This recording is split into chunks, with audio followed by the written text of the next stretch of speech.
ನೀವು ಬರ್ತೀರಾ? ಹಣ್ಣುಗಳು. ಇದು ಸೇಬು.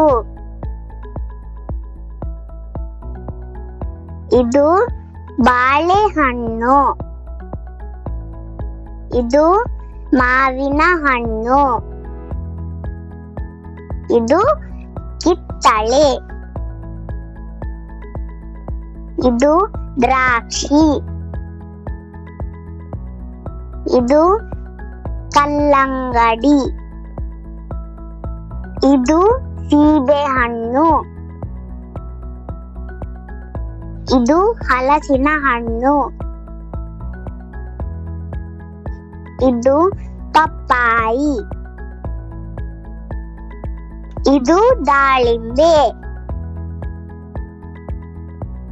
ಇದು ಅನಾನಸ್.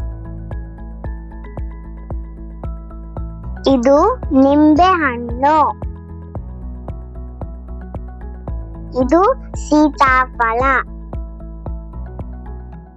ಇದು ಸಪೋಟ. ಈ ವಿಡಿಯೋ ಇಷ್ಟ ಆದಲ್ಲಿ ಲೈಕ್, ಶೇರ್ ಹಾಗೂ ಸಬ್ಸ್ಕ್ರೈಬ್ ಮಾಡಿ. ಬಾಯ್.